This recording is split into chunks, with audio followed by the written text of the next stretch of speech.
Sejam todos bem-vindos a mais um episódio pelo canal da Bucocast. Hoje estou recebendo mais um cirurgião bucomaxilofacial. Ele que fez a sua graduação pela Universidade em Uberaba desde 2005, fez a sua especialização na bucomaxilo em 2008, já é considerado um cirurgião raiz, quase 20 anos aí de formado, navega em algumas áreas da cirurgia, como implantodontia, traumatologia, cirurgia ortognática, cirurgias da ATM. O homem tem um currículo recheado aqui dentro da especialidade. Eu estou falando do professor Dr. Fabrício Magalhães. Meu amigo, um prazer imenso poder recebê-lo aqui em São Paulo. Você que é de Brasília, uma honra. Seja bem-vindo ao nosso podcast. Eu que agradeço. O prazer é todo meu de estar aqui e estou muito feliz de estar aqui com vocês hoje. A gente fazer um bate-papo que fala um pouquinho sobre sua trajetória dentro da especialidade. Para você que nos acompanha pelo canal da Bucocast, vamos falar um pouquinho das dúvidas que o paciente tem com relação à cirurgia ortognática. Vamos navegar aí dentro da especialidade, mas falando de cirurgia ortognática. Me fale uma coisa, você nasceu em Brasília, é de Brasília, né? Nasci em Brasília, fui criado em Brasília e fiz minha faculdade fora, né? Fui para Uberaba, fiquei lá 5 anos e depois retornei para Brasília. Quem te influenciou aí para odontologia, depois para bucomaxilo, que são duas coisas diferentes, né? Cara, minha história na odontologia é interessante. Quem me influenciou foi o meu ortodontista. E aí eu fiz a faculdade toda pensando em ortodontia. E no último ano entrei na cirurgia, né? Me apaixonei pela cirurgia, abandonei tudo. E de lá para cá, só cirurgia. Você foi para uma área que tem uma sinergia com a bucomaxilo, que é a Sim. parte do orto cirúrgico, né? Acabei estudando muito orto. Durante a faculdade eu estudei orto a faculdade inteira, né? Fazia estágio, acabei fazendo um curso de pós-graduação em orto e depois mudei para buco. E cirurgia ortognática tem tudo a ver, né? Então essa visão que eu tenho da orto me ajudou muito na parte da cirurgia ortognática. A questão do preparo hoje que começa, né? Sim. Da cirurgia ortognática começa com o preparo. Né? O paciente chega no ortodontista, ele alinha os dentes, faz a descompensação e depois indica para o cirurgião. Dentro da especialidade, cara, tu navega aqui em algumas áreas que requerem uma curva acentuada, né? De estudo, de conhecimento na implantodontia. Enfim, como que foi para você mergulhar aí dentro das cirurgias, ATM, ortognática, e o que você mais gosta de fazer? Primeiro, eu queria que você falasse dessa busca aí pelo conhecimento e o que te identifica, que você gosta de fazer no dia a dia. Cara, Ismael, eu sou apaixonado pela parte cirúrgica, né? Mesmo pensando na orto lá atrás, né? Eu tinha um olhazinho assim para cirurgia, gostava. E quando essa chave virou, eu me envolvi muito. Então eu fazia estágio na época de férias. Eu ia para Brasília e nessas férias eu ia para um hospital público e ficava fazendo estágio com um professor que é da UNB, que hoje não está lá mais, mas do Dr. Paulo. Ficava com ele na época de férias, então eu mergulhei muito fundo nisso aí. E fiz a especialização em implante, que é uma outra área que eu atuo há muito tempo, domino muito e a gente atua na clínica, né? Muito. E a gente tem feito muita coisa nessa parte também de implantodontia e é uma área que eu gosto demais, né?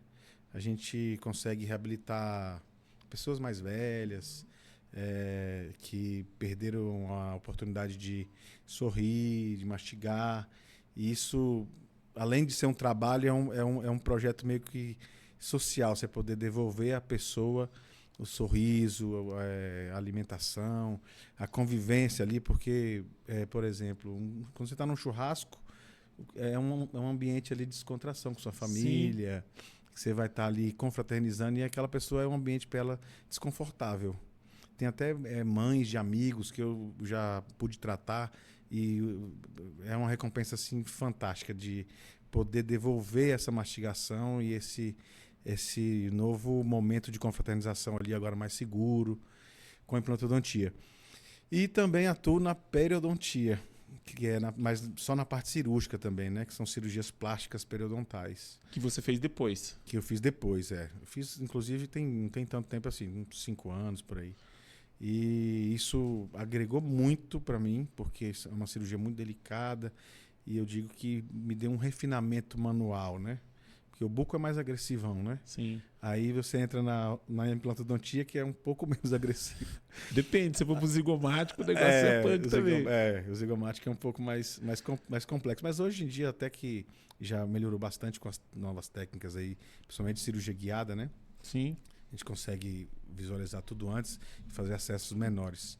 E a periodontia, cara, me fez enxergar um outro lado da cirurgia, que é um lado, assim, mais conservador, de mais planejamento, ser menos invasivo.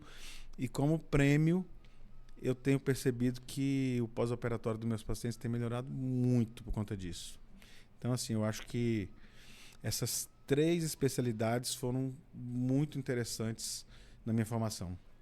Cara, tu falou sobre questão da periodontia.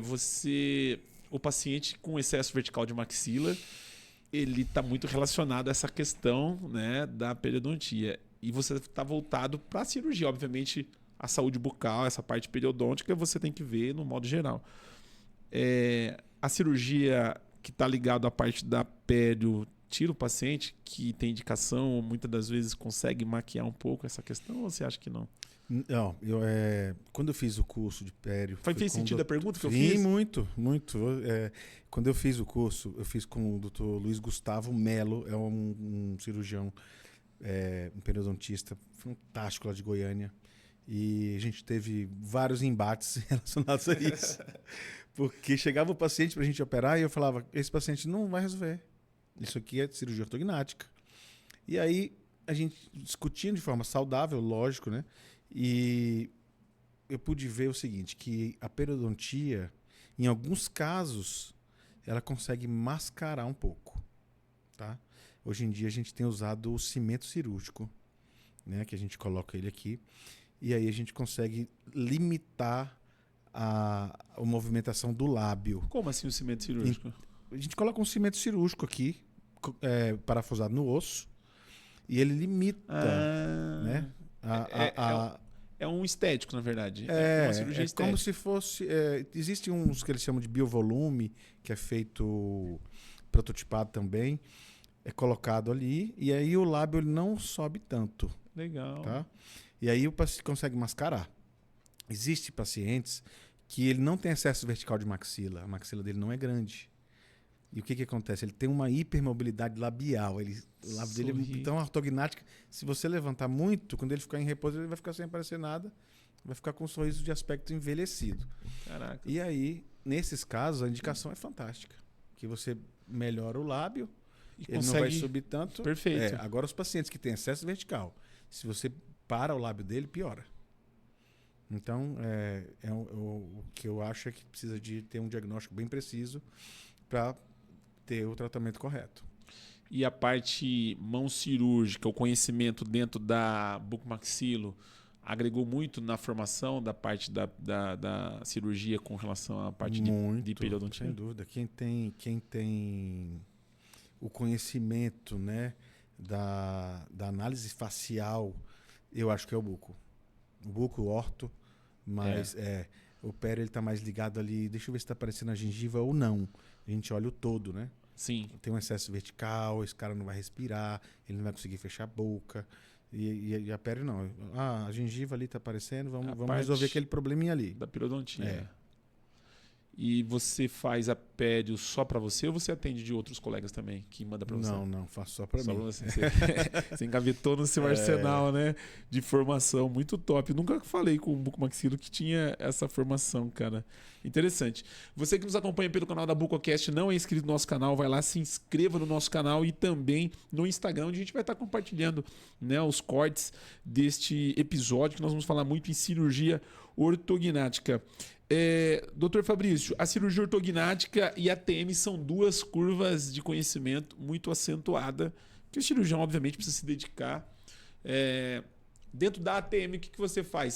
Você atende cirurgia aberta? Quais são as áreas dentro da ATM que você... Olha, eu já tive a oportunidade de cursar com os expoentes aí nacionais e alguns internacionais, né? O grupo que adora cirurgia aberta, o grupo que só faz fechada. Eu acho que a gente tem que ter um bom senso. Tem caso que a cirurgia não, o procedimento minimamente invasivo, a artroscopia, né, a artrocentese, vai trazer uma melhora, né? E tem casos que eu acredito que tem que ser aberto, por exemplo, de reposicionamento de disco, né? Esses casos, já vi colegas aí que fazem por vídeo e tal, mas eu particularmente acho que esses casos devem ser feitos cirurgia aberta. Então a gente atua com parcialidade, indicação sim. E com cuidado em cada caso, né? São dois mundos, né? A gente está falando de ATM e cirurgia ortognática e que são pacientes também totalmente diferentes, né? Porque o paciente de ATM normalmente vem com dor, é um paciente que se queixa mais. E, do meu ponto de vista, não sei se você concorda, parece que ele é mais trabalhoso, o paciente de ATM, não é? Sim. ATM ainda é uma área não tão conhecida assim na cirurgia, né? Quando eu falo não tão conhecida, porque existem vários tratamentos e nenhum é soberano, né? Porque o fulano só trata com cirurgia. O ciclano só trata sem cirurgia com medicação. O outro só trata com artroscopia. Eu acho que a gente precisa pegar todas as ferramentas da caixa e usar a que a gente achar específica para aquele ou para o outro. Então a gente tem trabalhado assim. Uma época da minha vida a gente operou muito ATM e a gente viu que a gente aumentou o número de problemas, né? De reoperar, né? Às vezes não é nem reoperar. Eu falo para o meu paciente sempre assim, ó, sou cirurgião. O cirurgião gosta de resolver as coisas com cirurgia, né? Sim, verdade. Mas a cirurgia, ela sempre traz uma sequela. Nem que seja uma cicatriz, né? Uma cicatriz é uma sequela. Verdade. Então, se a gente puder evitar, é melhor. Ou, se a gente puder escalonar, vamos fazer uma artroscopia para ver se você melhora? Vamos. Fez artroscopia, melhorou. Vamos fazer um tratamento com a prótese, ajustando a oclusão, ortodontia. Não melhorou. Agora nós vamos para a cirurgia. E aí, geralmente, a gente consegue eliminar no primeiro passo, no segundo, e se não eliminar, a gente vai para o terceiro. E se não eliminar no terceiro, prótese. Aí vai para o quarto. Não tem o que fazer. Não tem o que fazer. Mas é um paciente que requer uma atenção maior. Sim. Geralmente são pacientes com comprometimento emocional. O paciente com dor crônica é um paciente difícil de manejo, né? A gente tem tratado isso com uma gama de procedimentos, medicamentos. Hoje em dia, uma coisa que a gente tem usado, está muito no comecinho, assim, uma experiência clínica minha. Poucos colegas eu acho que têm usado, que é a terapia com canabidioide. Eu não acreditava nisso e hoje, para esses pacientes, eu tenho tido resultados assim muito bons, mas continua sendo um paciente difícil de manejo. Você sabe que eu não sei qual podcast que eu tive fazendo e um cirurgião falou desse tratamento e que tem muito resultado. Sim. Também falou exatamente o que você falou. A minha experiência, tive a oportunidade de tratar alguns casos e que disse que o resultado foi muito bom. O resultado tem sido bom. São poucos casos, sim, né? Não tem uma casuística grande, mas já consigo ver uma experiência melhor, boa. Eu até acredito que é porque o paciente fica mais calmo, consegue dormir melhor, diminui a ansiedade, e aí ele dá uma acalmada. Mas eu acho que é válido e a gente tem muito a aprender com isso ainda. É mais uma ferramenta que você tem É uma terapia coadjuvante, exatamente. Mais uma ferramenta na caixinha que a gente tem para poder utilizar e tentar dar um benefício para o paciente. Né? O que brilha mais seus olhos quando fala de ATM e ortognática? No sentido de fazer, eu gosto muito da cirurgia ortognática. E a cirurgia ortognática, o que fez você investir em formação e técnica? Né? Qual foi a necessidade que você viu em poder atender esses pacientes e como que você enxerga esse paciente? Cara, eu me formei há algum tempo, já faço a cirurgia há 20 anos e naquela época a cirurgia ortognática era muito diferente do que é hoje. E aí eu me pegava pensando assim, como esse paciente tem coragem de fazer um procedimento desse? Que ele vai ficar com a boca amarrada, que vai ser um pós-operatório terrível. E o paciente fazia. E aí, conversando com os pacientes, você via que aquilo incomodava muito ele, né? O paciente de classe 3, o paciente muito classe 2, o rosto, a estética, isso incomoda muito as pessoas. Então, depois que a gente opera esse paciente, ele volta a interagir, ele melhora no trabalho, ele às vezes é um cara que não tinha relacionamento, ele arruma uma namorada ou um namorado, ele casa, a vida dele muda. Então isso é fantástico. E é uma coisa que a gente consegue resolver na hora, né? Saiu do centro cirúrgico, em poucos dias o cara a vida dele está transformada. É fantástico. A experiência do paciente na cirurgia durante o preparo e a execução, ela é um pouco pesada por conta da complexidade da cirurgia, mas o resultado final é fantástico. Né? Fantástico. E hoje mudou muito, né? Como eu disse, lá atrás era muito complicado, a cirurgia era muito pesada. Hoje, assim, melhorou muito. A realidade é outra, né? Tanto do tratamento ortodôntico quanto da cirurgia, do pós-operatório, de tudo. A gente vai falar sobre isso também, mas do início, para a gente poder pegar o início da cirurgia ortognática, onde começa a cirurgia ortognática? Hoje, normalmente, vem do ortodontista, a maior parte desses pacientes, mas isso tem mudado. A gente tem falado com alguns colegas aqui, muitos pacientes têm procurado primeiro o cirurgião, né? Hoje em dia a rede social mudou tudo isso, né? Porque antes o paciente procurava o dentista, porque ele tinha algum problema na face, ou até ele nem percebia, e os dentes dele eram tortos, ele achava que era um problema dentário, e aí ele caía no colo do ortodontista, e o ortodontista encaminhava para o bucomaxilo.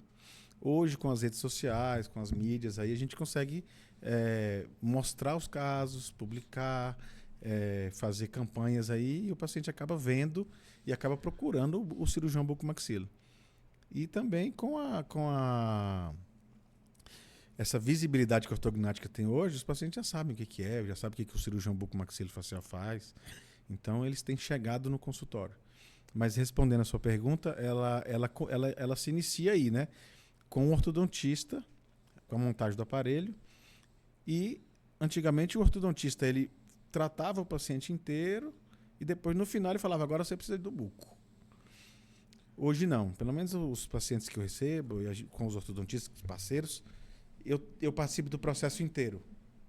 Eu quero participar do início do tratamento e a gente vai acompanhar até o fim do pós-operatório. Acho muito importante isso.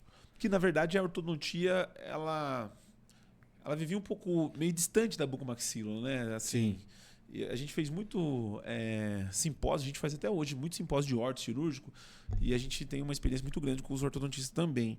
E eles se queixavam a distância do cirurgião, o cirurgião está numa outra prateleira, é um outro perfil, né, dentro da área da saúde. Existia essa dificuldade. Hoje parece que o negócio está mais integrado, né? Está mais integrado. E tem que ser, né? Tem que ser. A gente trabalhando junto, a gente consegue melhorar esse processo inteiro. Parece que não faz diferença isso, mas faz uma diferença danada.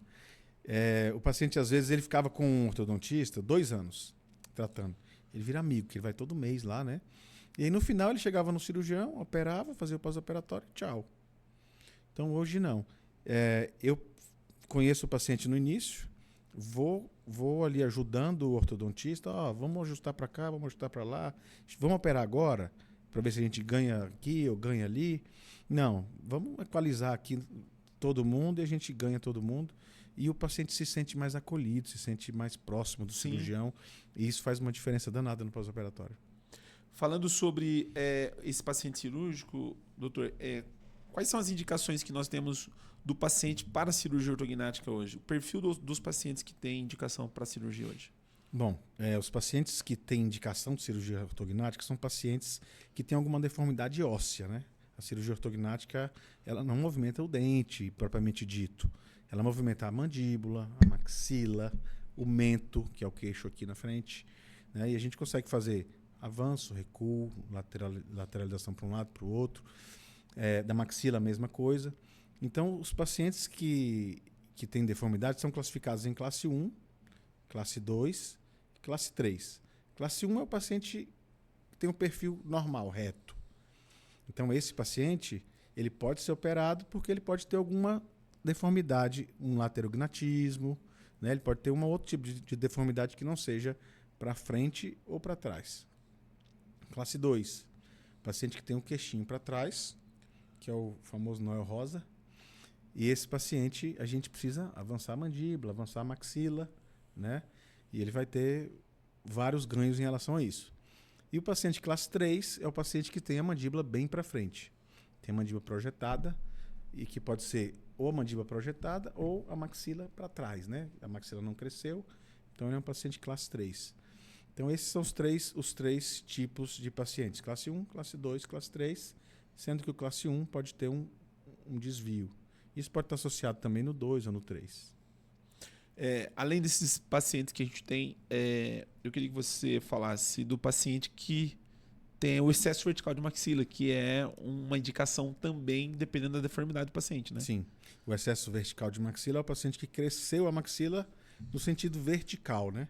Que é aquele que sorri, parece muita gengiva, que tem o terço inferior muito aumentado, né? Então esse é o paciente que tem o excesso vertical. Existe também o paciente com deficiência do vertical, né? Do terço inferior da face, que é aquele com a boca murchinha. Esse também a gente consegue tratar e aumentar esse volume. E uma das indicações que a gente mais tem falado aqui no nosso podcast, além dessas 4 indicações que você falou, é o paciente que tem problema com relação à apneia obstrutiva do sono, que tem um tratamento multidisciplinar, mas que, dependendo do caso, também é indicação. Eu queria que você falasse desse paciente. Esse, inclusive, de um tempo para cá, são pacientes que nós temos recebido muito, porque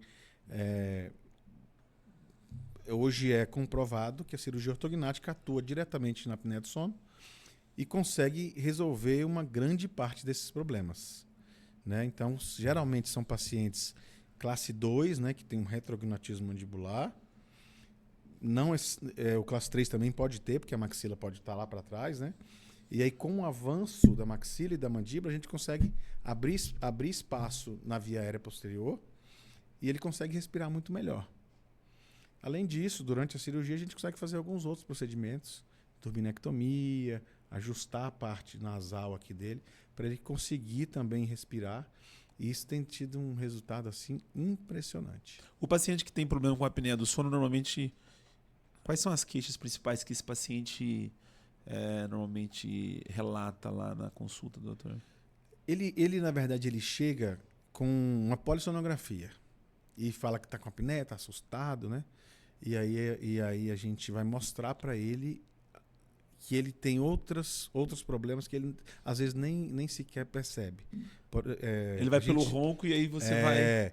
Um deles é o ronco, né? Porque tem muitas vezes o paciente ronca, mas quem reclama é o cônjuge. Outro é a dificuldade no trabalho, ele não rende muito, ele está sempre sonolento. Esses pacientes, a gente faz fotografia desde a primeira consulta e depois da cirurgia, a fotografia dele, o olho dele está aberto, alerta, branco. Então a gente consegue melhorar muito a qualidade de vida desses pacientes. É impressionante. Uma vez que esse paciente fez a cirurgia ortognática, os benefícios desse paciente com problema de apneia? Geralmente se resolve. Não, a cirurgia ortognática pura, sozinha, ela tem o poder de resolver, mas não tem o poder de resolver todos os casos. Então a gente tem trabalhado muito com o otorrino associado e a medicina do sono, né, para poder fazer outros procedimentos também coadjuvantes e que vão ajudar muito nesse processo.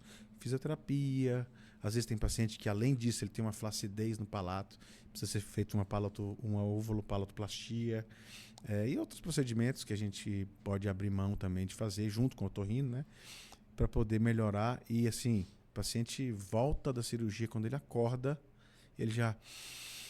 Doutor, como eu estou respirando? É impressionante. Lá no centro cirúrgico mesmo, ele já fala, mudou minha vida. É muito legal. E assim, a minha experiência é que mínimo de recidiva, ou seja, é uma coisa que ele vai fazer e provavelmente ele não vai ter problema. Um benefício que vai ficar... que vai pendurar para a vida toda do paciente, né? A não ser que ele engorde muito, seja muito sedentário, isso aí ele pode ser que ele tenha novamente o problema, mas ele já tem ali a parte fisiológica, a parte anatômica dele, eu até brinco com o paciente que era uma mangueira, agora virou uma manilha para passagem do ar. Então ele provavelmente não vai ter mais problemas. Se esse paciente, por exemplo, se ele faz algum tipo de atividade física, exercício, provavelmente ele deve sentir muita canseira, né? Não tem disposição. Nós tivemos uma paciente há bastante tempo atrás que sofria, ela tem uma síndrome e ela tinha na época 22 anos. E ela tinha uma apneia tão grave que a mãe dela dormia com ela todos os dias, porque ela parava mesmo. Ela parava de respirar durante a noite várias vezes. Mas não era uma paradinha e voltava, não. Ela parava que tinha que manipular ela. Botar oxigênio e tal. E aí e ela era classe 3. E mesmo assim tinha que avançar. Caracas, classe 3? Classe 3. E aí a gente conversou com a família e falou, a gente vai abrir mão do perfil, mas vamos pensar na vida dela. E a família desmarcou a cirurgia 3 vezes com medo, né? Porque ela é uma menina com síndrome, cheia de problema e tal. E operamos essa moça. Cara, nunca mais a mãe dormiu com ela. A mãe voltou a dormir com o marido depois de 20 anos. Então, assim, transformou a vida de uma família inteira. E essa menina até hoje me manda mensagem. Inclusive, ela tem um canal aí de pessoas com síndrome. E ela tem um programa bem interessante. A vida dela mudou. E ela é bem gordinha e tal. O perfil não ficou tão legal, porque a gente precisou avançar muito, mas resolveu o problema dela. Essa questão da qualidade de vida que a cirurgia ortognática oferece aos pacientes. Sim. É o que faz da cirurgia ortognática ser um procedimento assim de satisfação para o cirurgião e para o paciente, no modo geral. Né? E não é só estético, né? É um procedimento funcional. Quando a gente fala da cirurgia ortognática, você citou aí de alguns perfis de paciente. O paciente, por exemplo, que tem excesso vertical, que é o paciente do sorriso gengival. Qual que é a queixa desse paciente normalmente quando ele procura? O que ele relata quando ele entende que ele tem esse problema, doutor? O paciente com excesso vertical, geralmente, ele é um paciente que reclama que ele não fecha a boca, porque como ele tem um excesso, o lábio não consegue cobrir ali. Ele não consegue respirar direito, tem respiração bucal. E a estética dele é muito comprometida, né? Então ele sofre bullying desde criança, pode sofrer dores na TM. Fotografia, às vezes tem problema social. Muito, e a fotografia de frente, né? É um paciente que ele se incomoda muito com isso e quer resolver. O sorriso acaba... prejudicando muito. O paciente, quando você tem a indicação de excesso vertical, o que é feito, qual que é o planejamento desse paciente, o que você avalia para poder devolver esse sorriso para o paciente? O excesso vertical é um caso cirurgicamente um pouco mais complexo, porque a cirurgia é mais trabalhosa, vamos dizer assim, né? Porque a gente precisa remover uma parte da maxila para ele poder voltar ali, e às vezes do mento. Mas o planejamento não é um planejamento tão complexo, porque, como todo mundo pode ver, é um excesso vertical, né? É um paciente, algumas pessoas falam até pejorativamente que parece um rosto de cavalo, assim, né? Então a gente diminui todos esses terços ali e consegue voltar ele à normalidade. Consequentemente, ele já vai fechar o lábio, ele já vai conseguir respirar melhor. Esse avanço faz com que a gente aumente um pouquinho a via aérea também.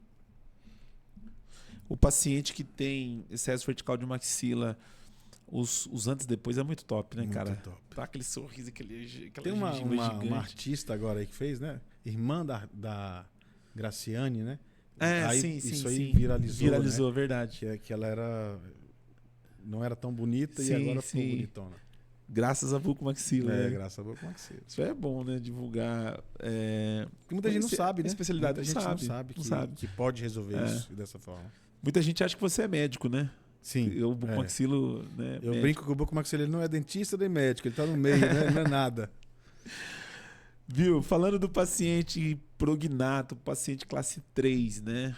Aquele avanço, aquele severo. O que normalmente esses pacientes queixam com relação a essa deformidade? Quais são os problemas que normalmente esse paciente tem? Esse é o clássico, né? É o clássico da mandíbula para frente. E o caso dele é que ele teve um crescimento exagerado da mandíbula, né?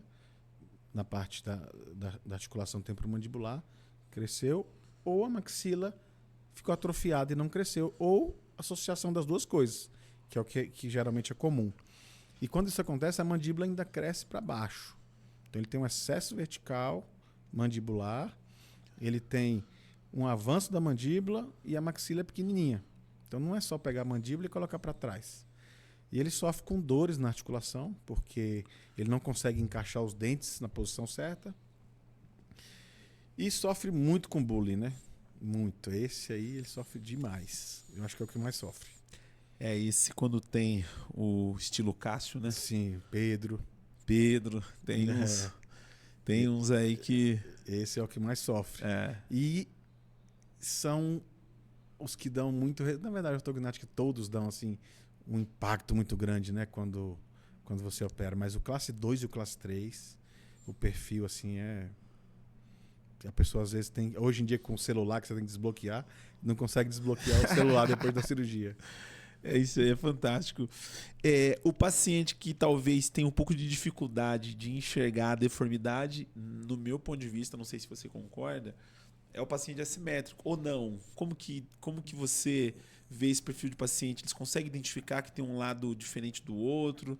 Eu particularmente, assim, porque o tecido mole engana também, né? Engana muito. E esse talvez seja o desafio maior da cirurgia ortognática, pelo menos os colegas que já passaram por aqui dizem que o paciente assimétrico ele é bem complexo. Você concorda? E como que você vê esse paciente? Quais são os desafios, os problemas que esse paciente tem, doutor?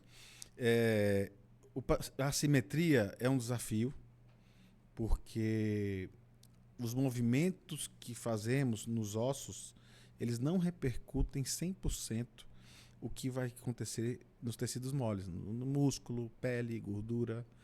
E a movimentação que fizermos em mim ou em você, talvez não seja a mesma coisa. Tem um pouquinho mais de gordura, você tem um pouquinho mais de músculo, a sua pele tem um tônus diferente, o seu músculo tem um tônus diferente, o meu. Então, assim, não adianta ser 1 para 1. Então, a gente precisa ir equalizando ali para tentar dar o máximo possível. Eu nunca prometo para o paciente que ele vai ficar 100%. E o paciente de cirurgia ortognática, ele não se olha tanto no espelho. E aí, depois da cirurgia, ele se olha no espelho 24 horas. Então, ele vê pequenos detalhes. Ele é um paciente que tem uma expectativa muito alta e ele quer o resultado. Então, a gente precisa tomar muito cuidado e nos esforçarmos ao máximo para poder dar esse resultado. Hoje em dia, temos vários recursos, né? Com o advento dos softwares aí para fazer planejamento, a gente consegue chegar muito próximo. Outro fator também que tem ajudado muito são os preenchedores, né?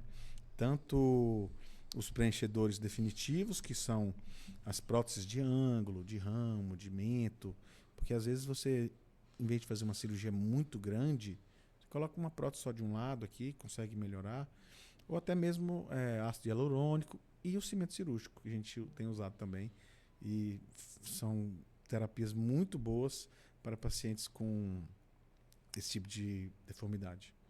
Que muitas das vezes a ortognática não consegue entregar só na ortognática. Você precisa desse... Exatamente. Você precisa de outros coadjuvantes para conseguir entregar ou tentar entregar aquilo ali. Porque imagina que o cara é torto para o lado direito. Essa musculatura, ela não desenvolveu. E esse aqui desenvolveu. Então eu posso colocar o osso certinho aqui, alinhadinho, mas o músculo, ele foi a vida inteira, ele não foi usado. Então ele é um músculo que está fraquinho. E não tem como fazer um exercício aqui para ele ficar fortão igual o outro. Não tem como fazer isso. Às vezes são casos de anos, né?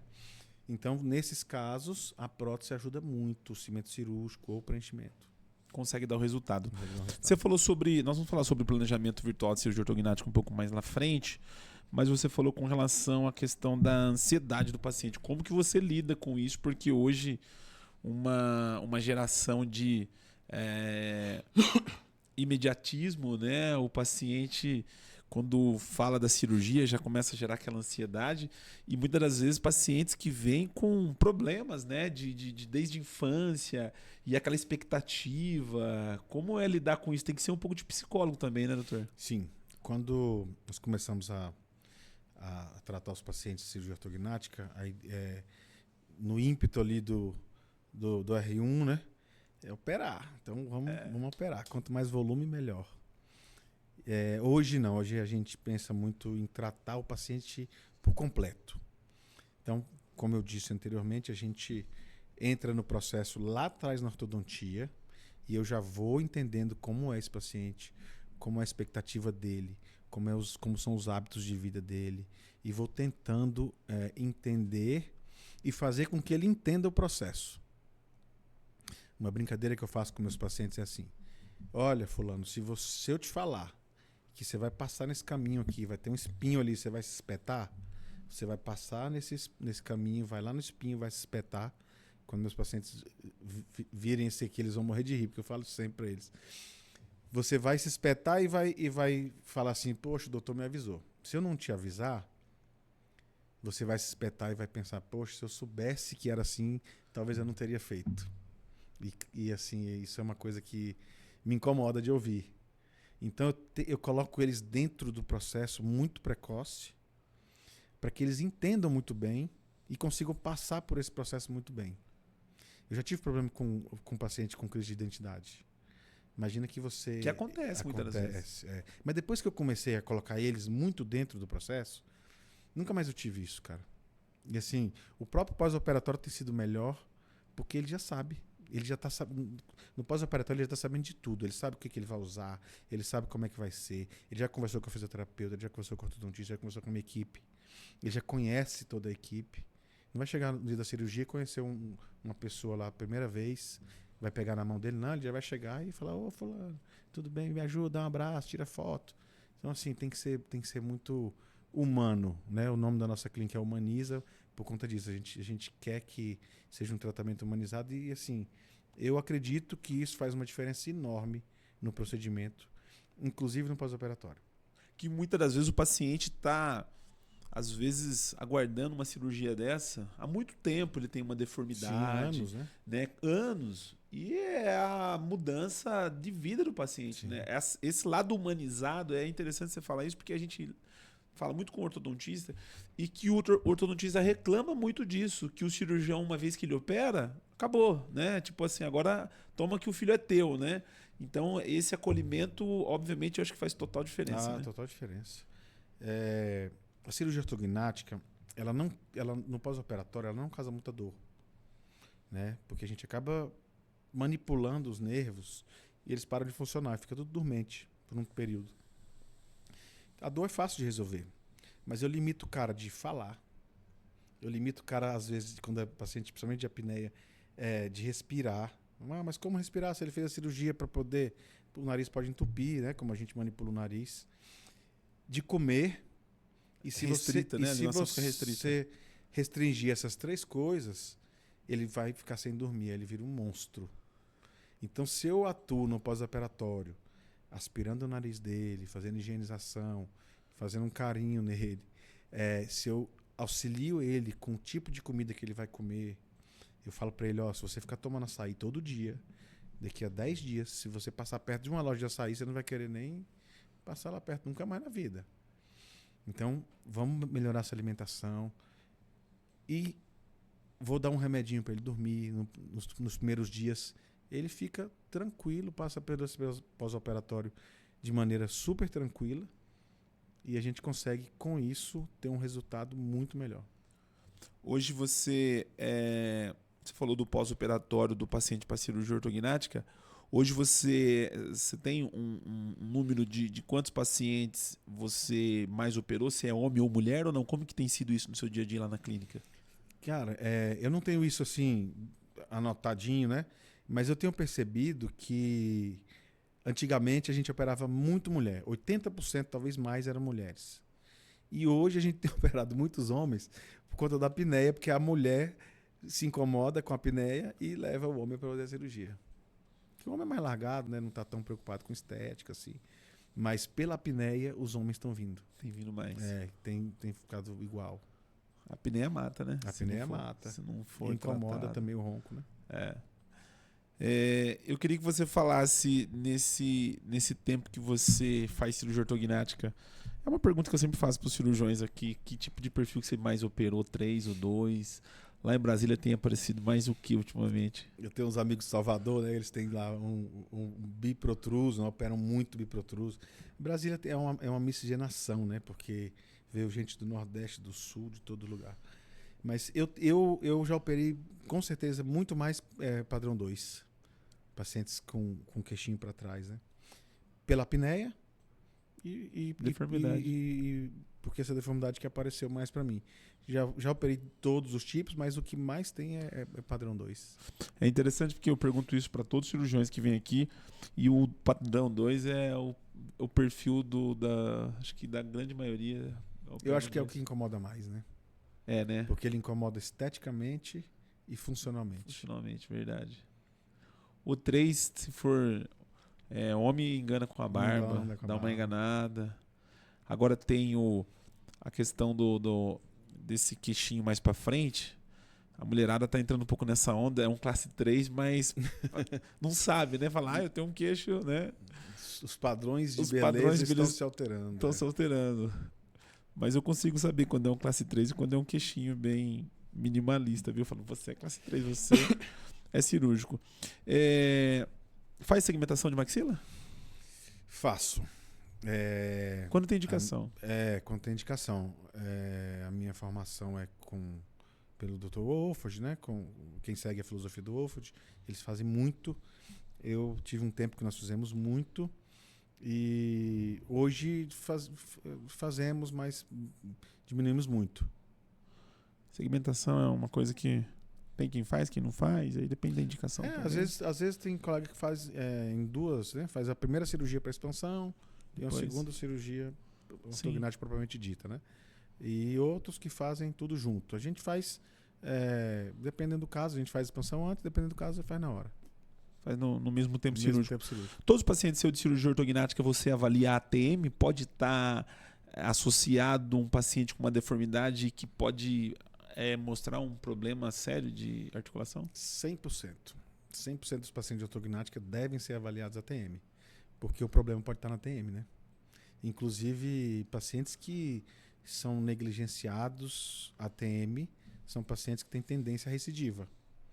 Né? Às vezes aparece caso de reoperação, que nós precisamos fazer uma nova cirurgia e a TM está envolvida. Então a gente sempre pede uma ressonância, sempre avalia e, quando necessário, fazemos a intervenção na TM também. Uma das coisas que o paciente mais, eu acho que além da preocupação com a cirurgia em si e aquilo que a gente falou com relação à ansiedade, é com relação ao tempo de tratamento. Porque o paciente, quando ele vem, principalmente no bucomaxilo, ele não sabe que tem que usar aparelho, ele não sabe que tem que ter um preparo, né? Enfim, ele acaba descobrindo, né, quando ele passa pela primeira consulta. Como que você tem visto a questão do tempo de tratamento? Hoje, qual que é a média desde o tratamento ortodôntico até a cirurgia ortognática? Quanto tempo normalmente o paciente vai passar pelo preparo da cirurgia? Olha, isso depende de cada caso, né? Às vezes tem paciente que chega, geralmente classe 3, e que está quase pronto. Então esse paciente vai ser muito rápido. 6 meses de uso de aparelho está resolvido. Consegue operar um paciente hoje com preparo de 6 meses? Consegue. Mas uma média são 18 meses. Uma média, se for colocar uma média, né? 1 ano e meio. Entre preparo e cirurgia. Entre preparo e cirurgia. Contando já com o pós-operatório da fisio ou não? Não, até chegar no ponto da cirurgia. Quando é um paciente que consegue chegar numa condição muito boa de ortodontia, mais 60 dias aí ele já está apto a remover o aparelho.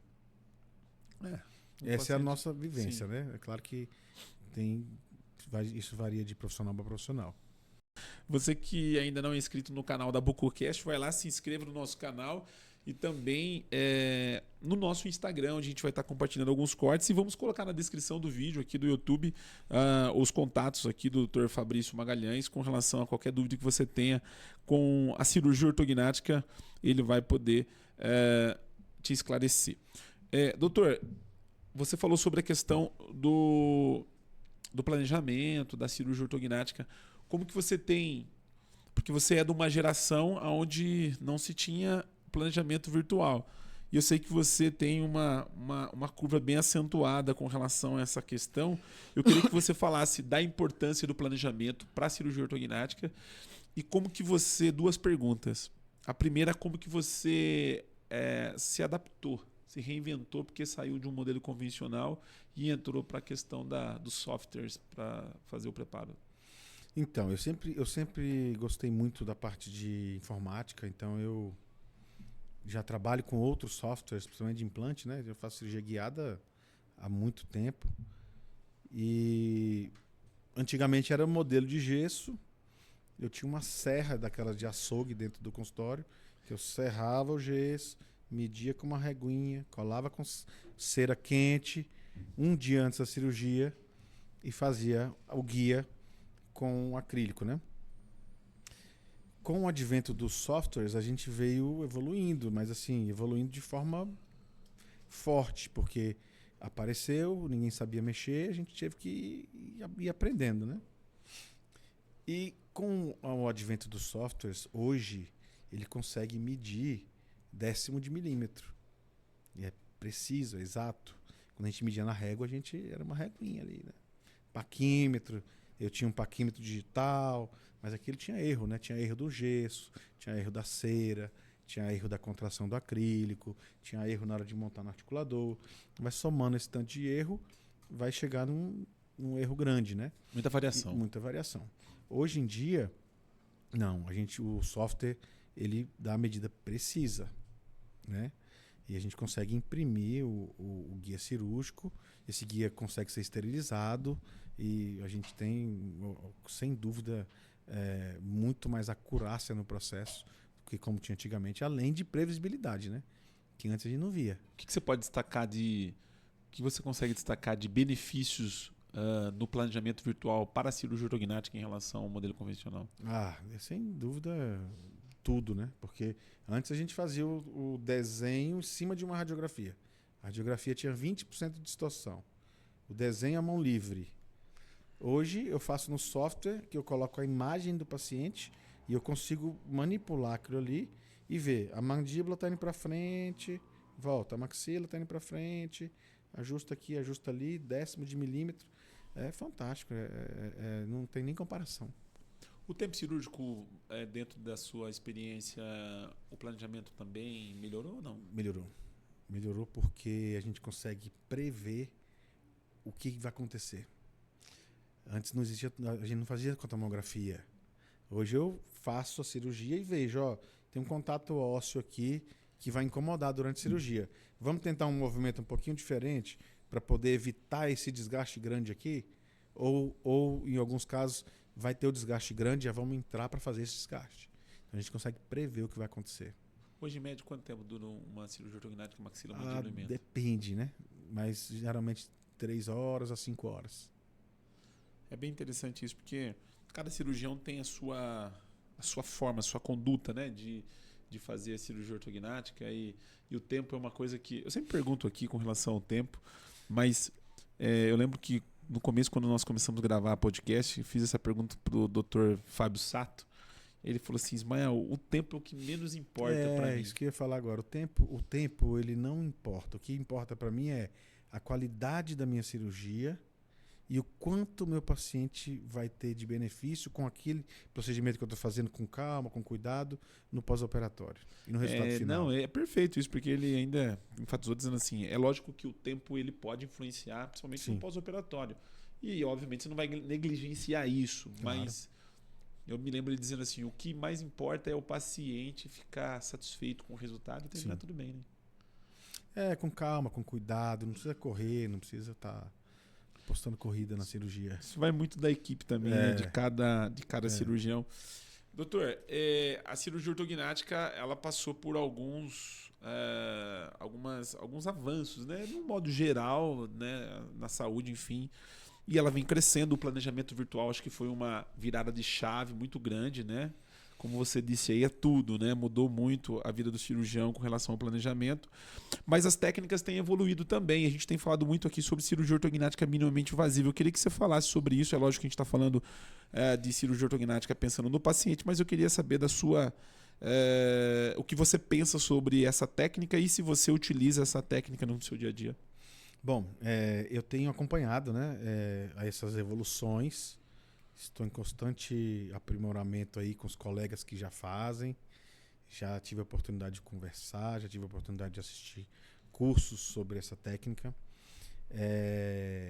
Tem algumas ressalvas, não, às vezes até nem na técnica propriamente dita, mas assim, eu acho que é uma técnica um pouco sensível. Eu acho que não é para todos os casos, né? Uns casos de avanço muito grande, pacientes com deformidade muito grande. Eu acho que essa técnica não se aplica a esses casos. Mas tenho visto alguns colegas que têm bastante experiência com casos fantásticos, né? Então, assim, eu acho que é evolução. Eu acho que vai evoluir para isso. Eu acho que foi uma sacada isso, porque o pós-operatório diminui, né? Mas ainda está em aperfeiçoamento. Acho que vai chegar ainda, mas eu acho que ainda falta um pouco. A técnica tem crescido bastante. Eu tenho tido a oportunidade de falar com vários colegas que praticam a técnica. Eu lembro que lá atrás, quando a gente começou a falar sobre a técnica da minimamente invasiva, a gente via ainda muita restrição, muitos cirurgiões que... né? E hoje parece que isso tem aumentado. Um dos próprios idealizadores assim que trouxe a técnica para o Brasil, né, o Dr. Jonatas Klaus, tem feito um trabalho fantástico, mas a grande maioria tem ido nesse mesmo pensamento que você disse aí. Quando eu iniciei, fazia cirurgia com fio de aço. E aí quem usava placa tava, nossa, isso não vai dar certo, tal. Eu acho que com o passar do tempo, hoje em dia ninguém nem lembra que se fazia cirurgia com fio de aço. É coisa do passado. É coisa do passado, né? E um passado não tão passado assim, né? Sim. E a minimamente invasiva, eu acho que ela precisa evoluir alguns detalhes, principalmente na fixação, né? Algumas coisinhas assim, mas que não tem retorno. Eu acho que é o futuro e que vai ser assim. Cada vez mais essa evolução tem sido constante. Eu queria que você citasse, para a gente finalizar, a questão da ortognática, se tratando das indicações e enfim, dos problemas que norteia esse paciente, sobre os benefícios que a cirurgia ortognática ela consegue proporcionar no modo geral, em todos os tipos de indicações. O que você poderia pontuar com relação a essa questão dos benefícios? Bom, a cirurgia ortognática ela atua num todo, né? Porque o paciente realmente muda de vida. Tem um colega que é cirurgião, que foi operado, então a gente participou do processo de cirurgia dele, e aí, como ele é cirurgião, a gente teve a oportunidade de fazer muitas perguntas que talvez o paciente não soubesse responder. E realmente ele mudou a vida, né? A parte estética, ele emagreceu, voltou a respirar. Pacientes classe 2, eles têm a tendência de ficar com a coluna curvada, porque para ele respirar ele tem que fazer hiperextensão do pescoço, depois ele volta à postura normal. Então, assim, o paciente ele muda como um todo. Não é uma mudança só na boca, com a mastigação. É a respiração, é a estética, é a função, e às vezes até na coluna tem repercussão, né? Mastigação é uma coisa que muda bastante, principalmente bastante. Quem tem mordida cruzada, o paciente que tem uma deformidade. Eu já tive a oportunidade de entrevistar alguns pacientes e o encaixe, né, dos dentes, uma vez que o paciente ficou a vida inteira mordendo torto, né? Repercute muito, né? Essa área é muito inervada, é muito vascularizada, causa uma dor muito forte. A DTM incomoda muito. Então, você poder tirar isso do paciente e voltar ele para o meio é fantástico.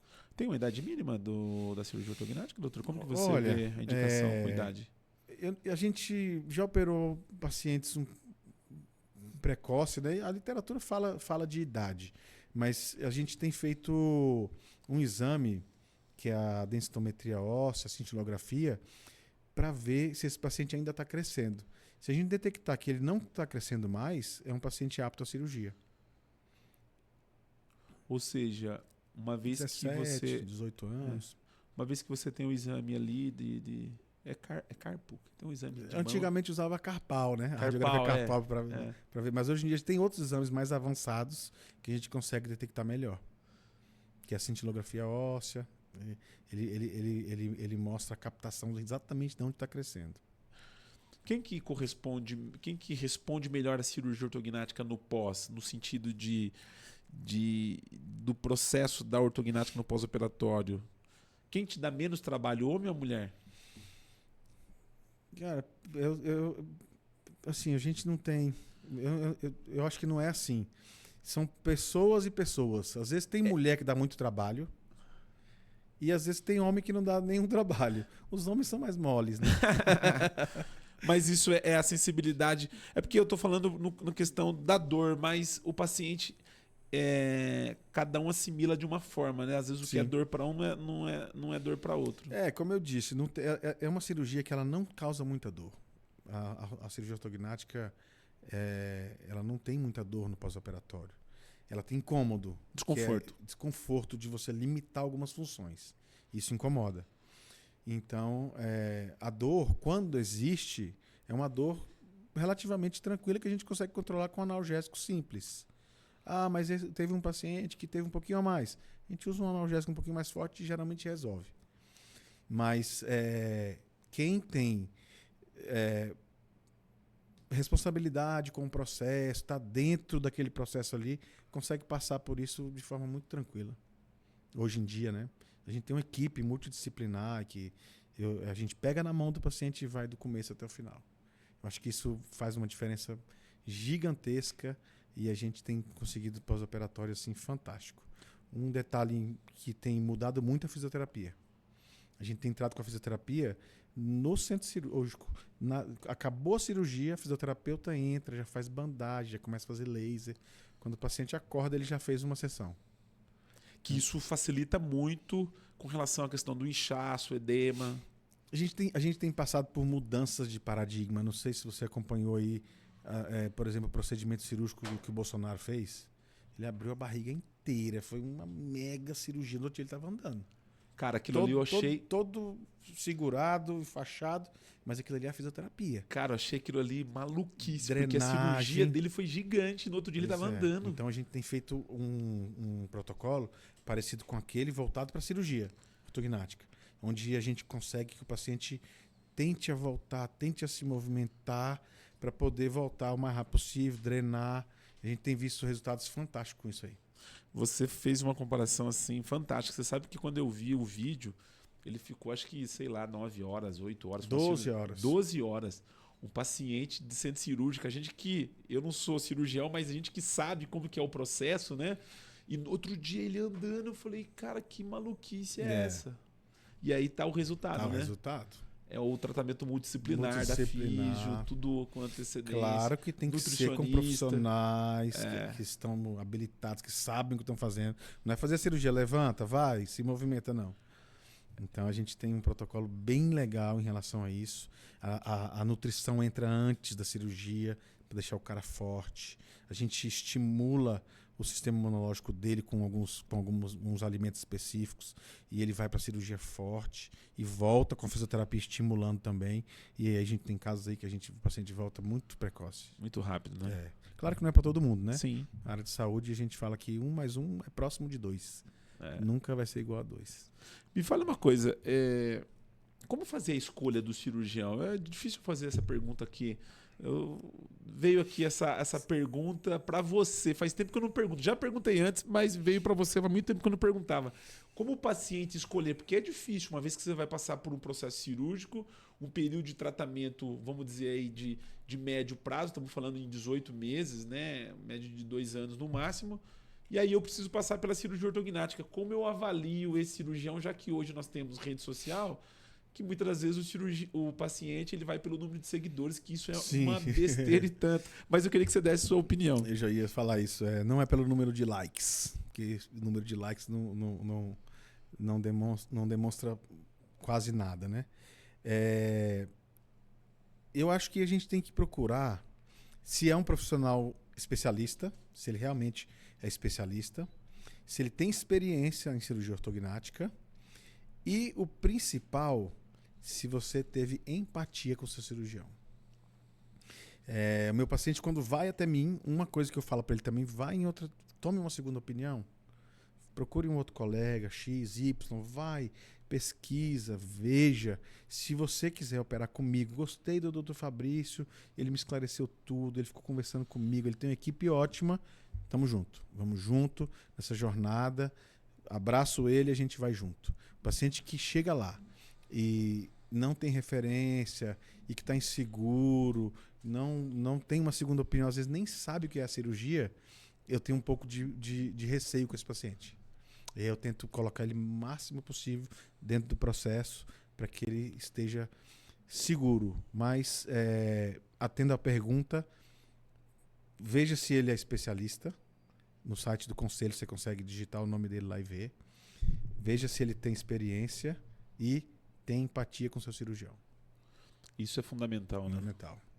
E se você puder ainda, eu acrescento aqui ainda, se você puder ter contato ou ver os casos que já foi operado, né? Que isso é muito importante, né? Uma outra coisa que eu faço inclusive agora um paciente de 18 anos, que ele quer operar, ele foi sozinho e eu pedi para ir o pai, para ir a mãe, e eu vi que eles estavam inseguros, aí eu marco para eles irem na clínica num dia que eu vou atender um pós-operatório de 24 horas ou 48 horas. Aí eles vão ver a realidade daquele paciente que está chegando na clínica que acabou de ser operado. Coloco para conversar, tira dúvida ali. Lógico, pergunto para o paciente se ele quer, né? Geralmente eles querem porque eles passaram por isso, né? Então o paciente que foi operado, ele teve a oportunidade de conversar com o outro. Então geralmente ele quer. E isso deixa o paciente bem seguro e ele está vendo o processo real, né? Como é que o cara tá, o que acontece. Eu deixei eles à vontade lá uns 10 minutinhos, ele pergunta o que ele quer. E isso é interessante. Que eu acho que essa é a maneira mais ideal, né, de você entender o processo de cirurgia ortognática, é você falando com alguém que já passou pela cirurgia. Doutor, eu queria que você falasse com relação ao preparo da cirurgia ortognática. Você tem ministrado aulas para ortodontistas, né, em vários cursos que você é convidado para falar de cirurgia, e eu acho que deve ter um tema lá que vocês devem ter vem discutindo muito, que é como fazer o preparo da cirurgia ortognática, né? Há os colegas que fazem no modelo convencional, outros fazem com alinhadores. O paciente, ele pode escolher que tipo de aparelho que ele quer ser preparado e se ele escolhe ou não, se ele não pode, se isso vai depender do caso que ele tem, qual a indicação do aparelho que ele precisa ser preparado. E a pergunta, obviamente, é se é possível fazer a cirurgia ortognática com preparo feito com alinhador. Bom, vamos organizar aqui os pensamentos. Bora! São três opções. Ou ele faz ortodontia convencional, que é o aparelho fixo, o Brecht, né? Segunda opção, ou ele faz com alinhador, que é o que está na moda agora, que é o alinhador, mas todo mundo conhece como Invisalign, né? E a terceira opção é fazer o benefício antecipado ou o convencional. Bom, o paciente que tem deformidade, ele tem uma compensação dos dentes. Imagina que a parte de cima está aqui, a parte de baixo está aqui, era para estar aqui, né? Então o organismo faz isso, para tentar chegar o mais próximo possível. Qual é o trabalho do ortodontista? Descompensar, deixar ele pior, para depois eu conseguir avançar ou recuar e colocar o osso na posição que seria a posição ideal. Então esse é o convencional. Pode ser feito com aparelho fixo ou com alinhador. Uma outra situação é o benefício antecipado. O benefício antecipado, como o próprio nome já diz, é ter o benefício antes da cirurgia. Então, a gente faria a cirurgia e depois ele faria a ortodontia. Com isso, a ortodontia ficaria um pouco mais rápida, né? Porque por alguns motivos fisiológicos, e aí ele tem esse ganho. Tudo tem os prós e os contras. O benefício antecipado lá atrás foi muito falado, foi uma coisa que veio à tona e muita gente quis fazer. A minha opinião, eu acho que não é para todos os casos e precisa de ter uma experiência muito grande do ortodontista e muito grande do cirurgião. Então é um caso que, se não for muito bem conduzido, pode abrir margem para erro. Ou melhor, a gente pode não conseguir um resultado estético tão bom quanto o resultado que é feito da forma convencional. Ficou um pouco complexo? Não. É que, na verdade, o paciente ele não tem muita noção disso, né? Ele não entende muito essa questão. Ele, na verdade, é o que o cirurgião indica para ele. Sim. Mas o benefício antecipado, na maior parte dos colegas que já passaram por aqui, eles têm um pouco de receio de fazer o benefício antecipado. O que nós temos feito? Casos de apneia obstrutiva do sono. O paciente está roncando, está com apneia, a gente opta por fazer o benefício antecipado. Que pode acontecer um problema, né? Exatamente, na grande maioria dos casos. Agora, o alinhador é um caso à parte. É tudo muito novo, isso é bem recente. Quando o paciente falava assim, doutor, eu quero fazer com alinhador. Não, isso não existe. Essa possibilidade não existe. Porque a gente usa o bracket para amarrar durante a cirurgia. Se a gente não tem bracket, não tem nada, como é que a gente vai estabilizar a cirurgia lá na hora, né? Isso lá atrás. Isso lá atrás. Aí fizemos um casinho simples, só a mandíbula, depois um casinho maxilimandíbula, depois maxilimandíbula. E hoje a gente vem fazendo isso porque os pacientes só querem saber de Invisalign. E que tem alternativa com os botões, tem hoje... a gente cola botão, às vezes bota em parafuso e tal. E o planejamento, a gente tem conseguido alinhar o planejamento do software do Invisalign com o Dolphin, que Legal. É o software da cirurgia ortognática. Então a gente já planeja o começo aqui, joga tudo junto, a gente consegue fazer um benefício antecipado com o Invisalign. Claro que isso não é para todos os casos, não é para todos os cirurgiões, não é para todos os ortodontistas, mas é um projeto que a gente tem feito e tem colhido bastante resultado. Uma vantagem disso é o paciente está com o aparelho fixo, cheio de gancho, um fio rígido e grosso, no pós-operatório ele não consegue higienizar bem, né? E isso faz com que aumente o risco de infecção, dificuldade para higienizar. Quando ele faz a cirurgia com Invisalign, o dente dele está normalzinho, não tem aparelho colado. Então ele consegue higienizar muito bem e a cicatrização é assim fantástica e muito mais rápida. Mas ainda não é para todos os casos. A gente tem feito, mas com parcimônia, com cuidado, com colegas que têm mais experiência na parte ortodôntica, com colegas que têm mais experiência com alinhadores, mas a gente tem feito e tido resultados assim fantásticos. Eu também acho que o futuro é a cirurgia ortognática com Invisalign. E você fazer hoje com o alinhador, é possível fazer o tratamento híbrido? Você começar o alinhador e terminar com o fixo, doutor? Sim. Inclusive, tem casos que a gente começa com o alinhador e no final, para terminar a intercuspidação, que é o encaixe dos dentes, cola o aparelho elástico, em 30 dias, 60 dias, tira de novo e resolvido. Caso finalizado. É. Hoje o paciente tem, obviamente, quando ele vai passar pela cirurgia ortognática, que muitas das vezes o paciente nunca ouviu falar da cirurgia ortognática, né? Ele descobre isso numa consulta com o ortodontista e ele entende que ele tem um problema de deformidade que é possível, mas tem que passar pela cirurgia. E uma das preocupações que a gente vê, principalmente quando a gente, né, fala com o paciente, é com relação à segurança da cirurgia, né? Porque a preocupação que nem você citou aí da paciente que tinha um problema e adiou 3 vezes a cirurgia. Eu queria, como que você avalia a cirurgia ortognática? Ela é considerada um procedimento seguro? Sim. A cirurgia ortognática, ela sempre foi considerada um procedimento seguro. Com o passar do tempo, tudo foi mudando. A cirurgia ortognática mudou, a anestesia mudou, as medicações mudaram, tudo mudou. Mas todo procedimento tem um risco, né? E os riscos foram diminuindo. A anestesia geral era um medo, né? Hoje em dia, a anestesia geral, eu faço uma brincadeira que é como antigamente você pousar um avião na mão, e hoje em dia você só bota no radar lá e ele pousa sozinho, sem dar tranco. Então, os carrinhos de anestesia são assim. O paciente, a pressão baixou, tem uma droga lá que sozinha ela automaticamente e vai lá e a pressão volta. É muito tranquilo. Os riscos são inerentes como para qualquer procedimento.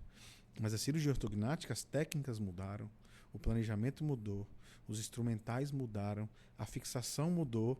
Então, hoje em dia, é um procedimento muito seguro mesmo. E uma vez que você consegue a previsibilidade a partir dos exames que você faz com antecedência, né? Sim, a gente consegue prever tudo, né, com antecedência. A gente consegue fazer a cirurgia antecipadamente. Na tomografia, a gente corta o osso na tomografia, faz o avanço, a gente consegue prever tudo antes. Que normalmente o paciente precisa, como o tratamento é multidisciplinar, né? Então, hoje nenhuma cirurgia você faz hoje sem passar por um cardiologista, ou seja, o paciente que muitas das vezes tem algum tipo de comorbidade, ele tem outros colegas que veem uma somatória de exames para poder... Eu queria que você falasse dos exames, dessa antecedência do paciente. Eu converso com o meu paciente assim, olha, a cirurgia ortognática ela não é uma cirurgia cardíaca, então a gente vai fazer no melhor momento. A gente precisa te preparar, você precisa estar no seu melhor momento, forte, com todos os seus exames ok, exame de sangue, urina. Ele tem que, se ele for um paciente muito obeso, ele tem que emagrecer, senão eu não vou fazer a cirurgia dele, porque esse paciente ele não vai cicatrizar. Se ele tiver alteração de glicose, ele precisa estar compensadinho para a cirurgia ortognática.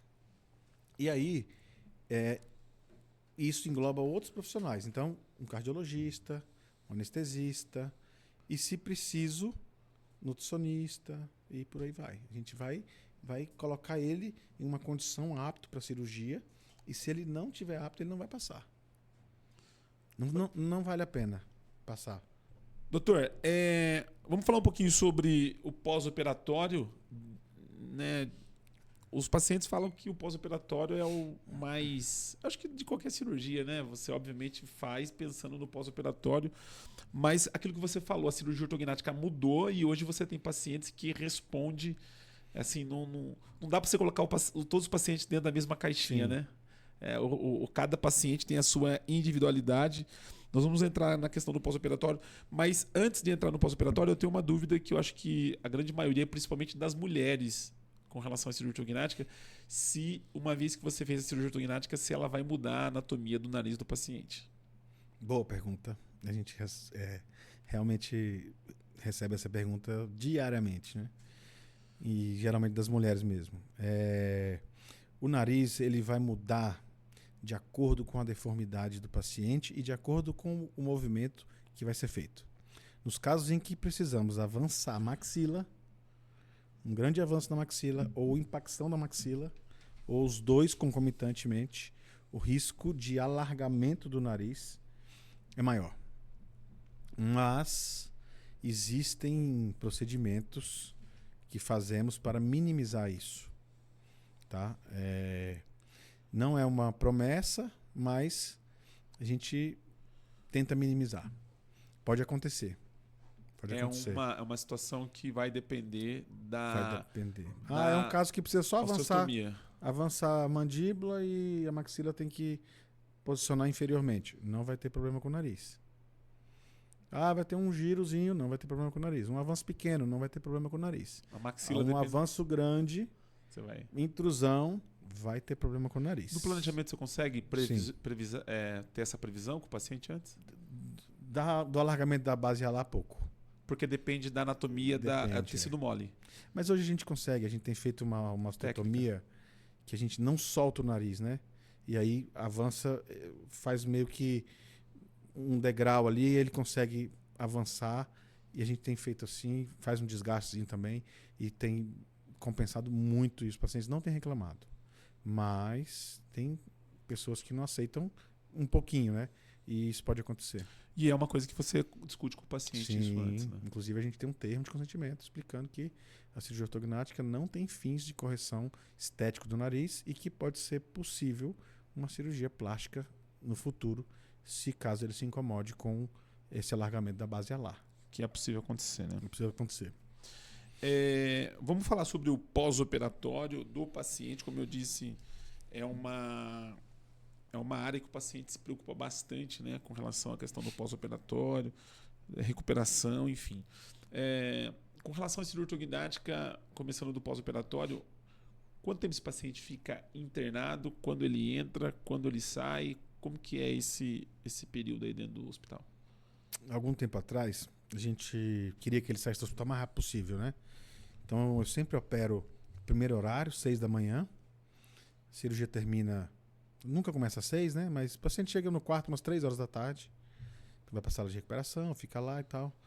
E no outro dia, 6 da manhã, eu passava lá e dava alta para ele e ele já ia embora. Chegava em casa inseguro, sem medicação na veia, e eu percebi que isso atrapalhava um pouco o pós-operatório. Então eu tenho deixado ele 48 horas. A gente opera cedinho, no outro dia cedinho eu passo lá, ajusto o que tem que ajustar, fica alguém da nossa equipe com o paciente nesse período full time lá com ele, ajudando ele a higienizar, levantar, ir no banheiro, o que ele vai se alimentar, ele tem que se alimentar. Ele tem que tomar um copo desse aqui em tanto tempo. A minha auxiliar que está lá vai falar, fulano, vamos tomar. E isso vai forçando ele. No outro dia de manhã, eu passo lá, dou alta para ele e ele vai direto para a clínica. E lá na clínica a gente faz fisioterapia, laser e movimenta ele, começa a orientar. E durante essa semana ele vai todos os dias no consultório. Respondendo mais especificamente, 48 horas. Que, na verdade, antigamente, esse era o primeiro objetivo do cirurgião, né? É dar a alta para o paciente em 24 horas para ele não ter muito tempo de hospital. Mas hoje parece que tem mudado isso. Você foi muito bem nessa questão. Hoje a preocupação do cirurgião é que o paciente saia do hospital falando e se alimentando, né? Sim, exatamente. Que isso é muito mais importante do que, às vezes, 24 horas a mais que esse paciente fique dentro Esse período, as primeiras horas, ele está inseguro. Então ele em casa, com pessoas da família que não tem contato com isso no dia a dia, no hospital não, ele tô enjoado, tá, faz uma medicação na veia, resolveu. Um pouquinho de dor, uma medicação na veia. Não está se alimentando direito, a gente consegue fazer um complemento ali na veia também. Então a gente consegue manejar melhor esse paciente no hospital, por isso eu deixo ele um pouquinho mais. Você já falou sobre isso, mas eu queria que você respondesse de uma forma isolada essa pergunta que o paciente normalmente faz. É com relação à dor. Vou sentir dor após a cirurgia ortognática? Não é comum sentir dor em cirurgia ortognática. Isso não quer dizer que não vai sentir, né? Existem pacientes e pacientes. Alguns pacientes sentem um desconforto na articulação temporomandibular, principalmente nos casos de grande avanço da mandíbula. Avança a mandíbula, o músculo traciona para trás, a força vai para o côndilo, isso incomoda um pouco e a gente consegue controlar com o uso de elásticos e com analgésicos simples. Pacientes que têm um limiar de dor muito baixo, a gente precisa usar um pouquinho mais de analgésico, podendo ser usado, por exemplo, o Tilex, que é um derivado da morfina e que resolve super bem. Então, a dor não é muito comum na cirurgia ortognática. São dores leves, o que incomoda são as limitações que ele vai ter. Mas a dor propriamente dita é muito fácil de controlar na cirurgia ortognática. Uma vez que o paciente fez a cirurgia, ele vai precisar remover as placas e parafusos uma vez que é feita a ortognática ou não? Não. Não é necessário remover placas e parafusos da cirurgia ortognática. Mas pode acontecer uma contaminação dessas placas. Se acontecer, precisa remover aquela única placa que passou por esse processo. Isso não é comum, isso é raro de acontecer, mas é um acidente que pode acontecer. Se acontecer, isso não é removido na hora da cirurgia, é bem depois. Agora, existem pacientes, eu já tive acho que 2 pacientes que me pediram para tirar a placa. Doutor, eu quero tirar essa placa porque está me incomodando, posso tirar? Fomos para o hospital, anestesia de novo, nova cirurgia só para tirar a placa, uma cirurgia bem menor, claro. Remove as plaquinhas e pronto. A função da placa é segurar o osso enquanto ele está se consolidando. Os primeiros 45 dias, uma consolidação inicial, 6 meses, uma consolidação final. A partir desse momento, essa placa está ali para nada mais. Mas não precisa ser removida. Quer remover? Pode remover. Aeroporto, banco, tem algum problema? Não. O titânio que tem ali é muito pouco, né? Então Não tem essa Não questão tem essa do paciente. O paciente fica com algum tipo de cicatriz da pós-cirurgia ortognática? Cicatriz intraoral, né? Mas não é visível. É uma coisa que o paciente se preocupa bastante, né, com relação a essa questão. Sim, A cirurgia tudo é feito por dentro da boca. dentro da né? boca. Ficar com a boca amarrada, então. Já foi essa época, né? Não existe mais isso. Se por algum motivo tiver algum acidente durante a cirurgia, alguma coisa, pode ser que o paciente precise ficar com a boca amarrada, mas isso não acontece. Parestesia, que eu acho que deve ser a pergunta mais frequente do pós-operatório. Doutor, vou ficar com algum tipo de parestesia após a cirurgia ortognática? A parestesia vai acontecer. Parestesia é diferente de paralisia, né? E os nervos, existem dois tipos de nervos. Os nervos sensitivos, que só causam sensação, dor, que são esses, e os motores. Motores é que causam aquela paralisia facial, não tem nada disso. São parestesias, ou seja, vai parecer que está anestesiado. Então, esse processo demora de acordo com cada paciente, de acordo com cada procedimento cirúrgico. Isso depende de uma variedade de fatores. Hoje em dia, a cirurgia não é feita mais com broca. A broca ela machucava muito, né? Então acabava lesando mais. Hoje, com o piezo, os pacientes têm voltado muito rápido. Tem paciente que com 2 semanas ele está falando, estou sentindo meu lábio. Até brinco, você está mentindo para mim. A gente faz o teste e realmente está voltando. Tá? E aí, esses pacientes são os que evoluem com um pouquinho mais de dor. E a gente tem que melhorar a medicação, porque o nervo já está voltando antes da hora. Então, a evolução fez com que também a parestesia fosse bem menor. E a fisioterapia tem ajudado muito. E a né? fisioterapia ajuda muito. Todos os casos você indica a fisioterapia? 100%. E eu assim, os meus casos, eu indico para uma fisioterapeuta específica, que é da nossa equipe, e o paciente é obrigado a fazer com ela, porque ela só faz isso e ela tem uma experiência muito grande. Até falo para eles assim, ó, as primeiras 10 sessões você vai fazer com essa daqui. Daqui para frente vai fazer com qualquer outro. Nenhum deles quis fazer com o outro. Até porque ela só faz 10 e resolve. Então é fantástico. O piezo também foi uma evolução e tanto. Né? É o piezo, né? O ultrassom que a gente usa. O piezo é um aparelho que, se a gente tocar no nervo com ele, ele não corta. Ele corta só o tecido duro. Então faz com que a lesão aos nervos seja bem menor e o paciente volte com essa sensibilidade muito mais rápido. Uma das preocupações do paciente no pós-operatório é com relação à alimentação. Como que você lida com isso? Nutricionista, no pré, isso é conversado com o paciente. Eu tenho uma dificuldade muito grande com questão do que comer, cara. E o paciente tem que passar por uma regrinha aí durante um período. Como que você trabalha isso com o paciente? Nós temos uma nutricionista na nossa equipe. Já passamos por várias. E aí era assim, ó. Olha, você vai pegar a couve e tal, e vai bater no liquidificador e vai fazer um gelinho com água de coco. Aí você vai pegar a abóbora com carne, não sei o que e tal. O paciente já está ali naquele momento estressado da cirurgia, sem poder comer direito. Ele não vai fazer isso. Ele não vai fazer. Então, nós facilitamos o processo dele. Nós usamos artifícios para que ele consiga se alimentar de forma rápida, prática e sem estresse, nem para ele nem para a família. Tem alguns complementos hoje da Nestlé que a gente usa que é gostoso e tem um resultado assim fantástico. Então a gente usa uma complementação, uma suplementação antes e depois da cirurgia. E a gente entra no cardápio, ajuda ele a fazer o cardápio, ajuda ele nessa parte alimentar, porque isso é muito importante e incomoda pra caramba. E que o paciente precisa estar bem nesse sentido, até por questão da recuperação. Sim. Também, né? Sim. E para as meninas, que algumas falam assim, vou aproveitar para emagrecer.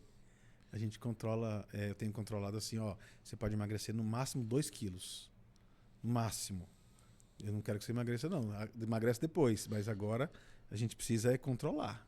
Você tem que estar forte, nutrido para poder o seu organismo responder bem.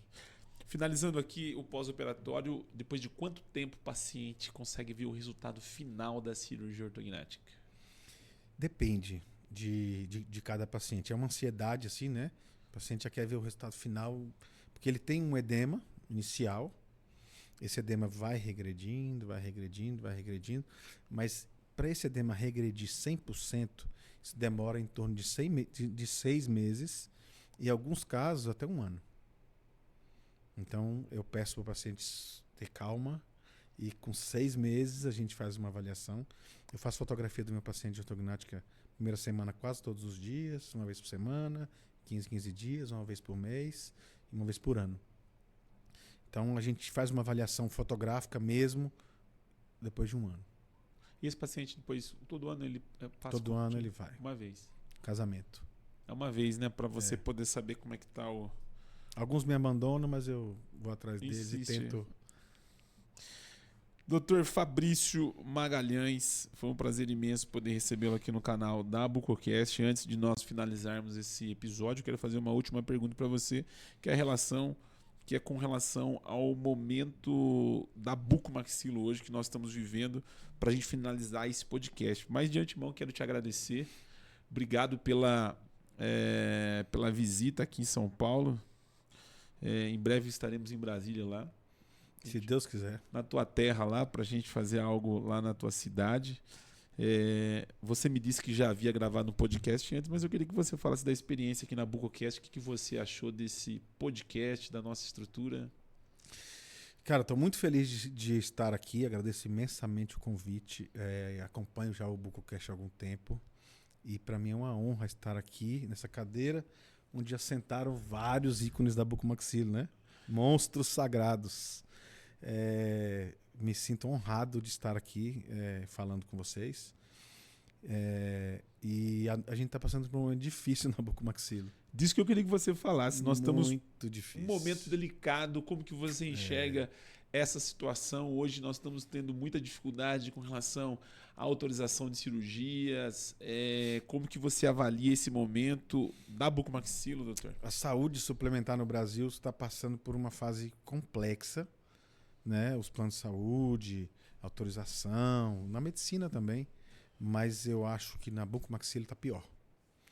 Porque, como a gente brincou no começo, né? O bucomaxilo ele não é ninguém, ele não é nem o dentista, nem o médico. Ele está no meio ali, né? E a gente usa os códigos médicos para poder trabalhar e os planos não estão autorizando a cirurgia. Antigamente a gente se preocupava se ia autorizar tudo, né? Hoje em dia a gente se preocupa se vai autorizar. Então um índice gigante de negativas, alguns planos não aceitando, né? Em Brasília, agora semana passada, foram descredenciados todos os colegas que atendiam na Redditor, e a gente está sem conseguir atender alguns planos. Isso é muito triste, né? A gente precisa...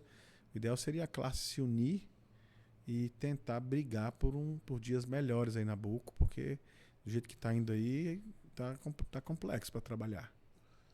Nós temos recebido aqui alguns profissionais e que têm se queixado muito com relação a esse momento, né? E tem prejudicado muito a especialidade e, obviamente, isso tem atingido os pacientes. Tivemos aqui advogados também que atuam dentro dessa área. A gente espera que a Buco seja só um tempo, né? Porque o momento é bem complicado, né? Eu atuo como perito do TJDF, né? E estou dentro dos processos lá. Então eu tenho visto que isso não vai ser não vai ser passageiro. Isso aí é uma coisa que vem evoluindo. E se nós não tomarmos alguma atitude enquanto classe, Colégio Brasileiro, CRO, CFO, para poder tentar barrar isso, e eles estão cerceando o nosso direito de trabalhar, né? E isso vai piorar. Hoje o judiciário, antigamente o convênio não autorizava uma cirurgia, o paciente entrava com um processo judicial, saiu uma liminar. Hoje em dia nem o judiciário defere liminar mais. Então é uma situação grave. A gente precisa rever e brigar pela especialidade, porque caso contrário vai ficar difícil da gente trabalhar. Já está difícil, né? Mas vai piorar. Esperamos que dias melhores venham para a Bucomaxilo. Dr. Fabrício Magalhães, um prazer imenso recebê-lo aqui. Esse ano temos alguns eventos do Colégio Brasileiro, agora ENEC, Copac, está programado para ir em algum desses eventos? ENEC Salvador, né? ENEC Salvador. Acho que eu vou por lá, Copac não. E o Cobrac, né? O Cobrac o ano que vem. Esse ano a gente tem o Subrabuco, temos o Copac em setembro, o Subrabuco em novembro, e agora, próximo mês, vamos estar lá no ENEC. A Bucast vai estar lá também. Maravilha. Um prazer imenso recebê-lo, viu, meu amigo? Queria que você deixasse suas considerações finais aí, fique à vontade de algo que a gente falou, enfim, a sua mensagem final aí. Prazer todo meu estar aqui com vocês, foi ótimo. Conheci aqui o estúdio, super legal. Muito bem recebido aqui. A oportunidade de falar, né? Falar para os pacientes, né? Sobre cirurgia ortognática, um pouco da minha experiência. E foi fantástico. Eu queria que você finalizasse, antes de você terminar, eu queria que você deixasse um recado para essa câmera, para os pacientes que muitas das vezes têm dúvida com relação à cirurgia ortognática, a experiência que você tem com os pacientes que passou pela cirurgia ortognática, às vezes o paciente que está com dúvida com relação à cirurgia ortognática, que eu acho que é muito importante, né, esse ponto de vista, né, você tem atendido esse paciente no dia a dia. Pensando no paciente, eu queria que você deixasse uma mensagem final aí para os seus pacientes. Olha, os meus pacientes de cirurgia ortognática, na primeira consulta eu falo para eles, abre o bloco de notas do celular, anote todas as dúvidas, todas. A sua dúvida não é uma dúvida besta e ela não é uma dúvida boba, ela vai te ajudar a passar por esse processo de forma muito mais tranquila. Então, todas as dúvidas têm que ser sanadas antes do procedimento. Depois não adianta, né? Então, o que puder ser sanado antes, com certeza vai ser muito bom para o pós-operatório.